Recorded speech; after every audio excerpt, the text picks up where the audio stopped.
So I could start the vlog by giving a really solid and sensible explanation. Nobody really wants to hear that on the intro. So let's start with the only vlog that has ever annoyed me, and that was one that I made on Midlength. It irritated me so much that I deleted the vlog because it was not in keeping with the idea of finding hidden treasure that other surfers might benefit from, or showing the progression of a surfer who pretty much started training at a wave pool. Well, in this vlog we talk boards, mid-lengths, and try to avoid any internet keyboard warrior rubbish. The last part might be difficult, but here we go.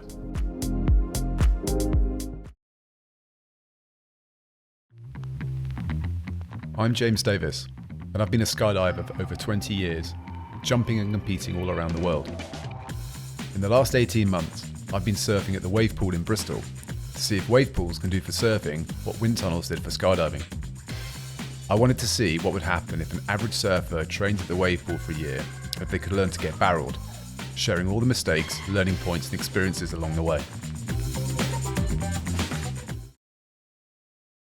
Okay, so let's start with the valuable and rational argument. If you've seen any of the last few vlogs where I travelled to Morocco, then you'll see that I was using my old mid-length. A good question would be why? Well, during my first trip to Morocco, I quickly realised that I wouldn't be anywhere near a barrel or doing multiple turns. It was very obvious that my focus would be around learning some ocean craft and just trying to catch waves. So it made a lot of sense to go up in volume, length and dimensions so I could paddle around breaks easier, stay out longer, have more paddle power and basically give myself a better chance of positioning myself to catch more waves.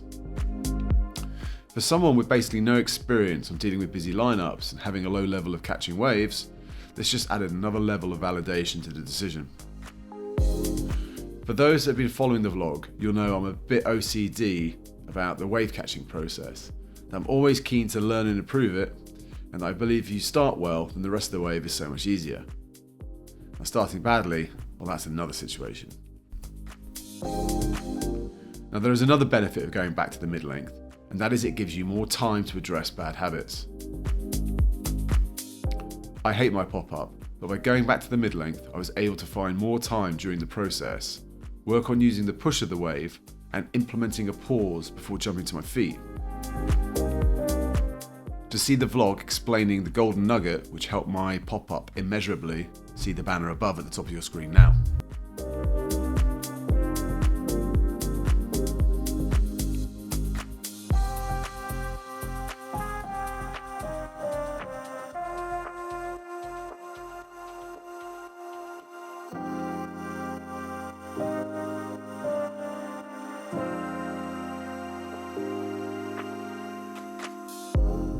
On my return to the wave pool, I kept the mid-length to see if I could consolidate the learning points I learnt in the ocean and get a few other points drilled in too. Now, onto the controversial stuff.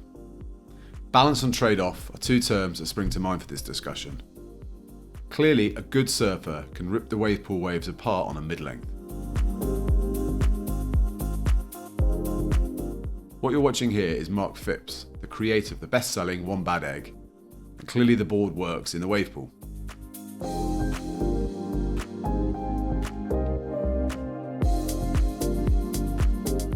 But so does this board, another one of his creations, which is a shortboard.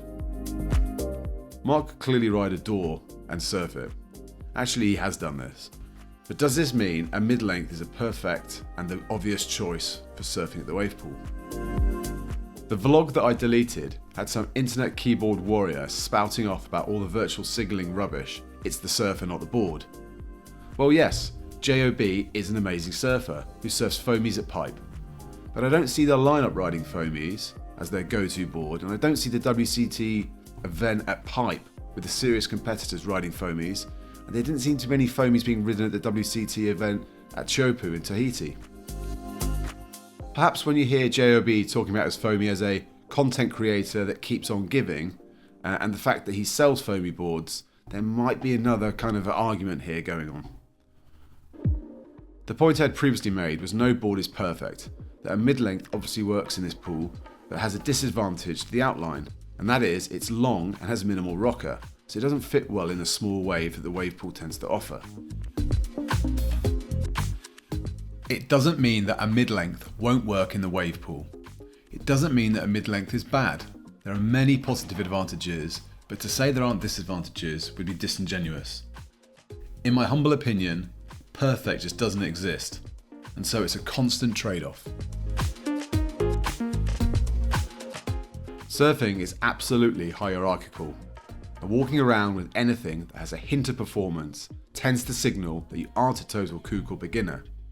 Hence the allure of buying a board which is way too small for you, as status and ego are very powerful drivers.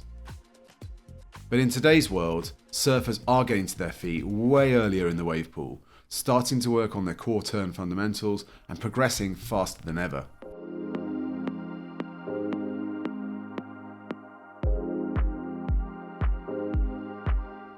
This guy, Noel Salas, the famous American surfing YouTuber, offers a board advisory service. For a fee, he will look at your footage, assess your ability, and give you recommendations. Guess what he recommended for a 40-year-old intermediate surfer who surfs primarily at the wave pool? Was it a long outline?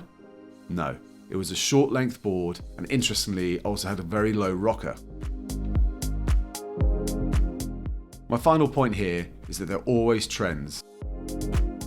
Most of the comments that people make are just reiterating what they've heard a high-level person say. But these people often just follow trends themselves, set by one or two key people in the peer group. Check for yourself. A few years ago, it was longer, thinner, narrower, more heavily rocketed out boards that all the pros were riding. Today, they tend to be shorter, wider, and slightly less extreme rocketed out boards. There will always be trends, but there will also be evolution of techniques, progression, and ability. So it's rarely ever a black and white conversation. Before I leave you, I want to share a session where I pulled out the shortboard again and did a forehand barrel session.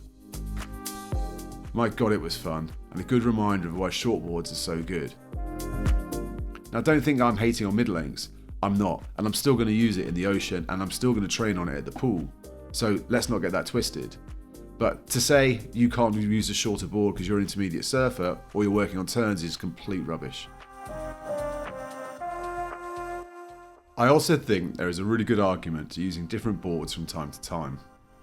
What you may lose in consistency, you may gain in technique. Surfing a twin fin isn't like surfing a thruster, and by finessing those turns just that little bit, it may translate to better turns when you go back to your thruster. Just look at my personal experience. Going back to the mid-length has been extremely beneficial, and it's helped my surfing no end. In the next vlog, I've got a nice surprise for you all, and that is a brand new surfboard giveaway. Who doesn't like new equipment and a new board? If you don't want the chance to win a $1,000 surfboard, then close your ears, ignore the next vlog, and we can catch up again soon. But for those that like the sound of winning a new $1,000 board, then I'll see you in the next vlog. Until then, enjoy your surfing, wherever that may be.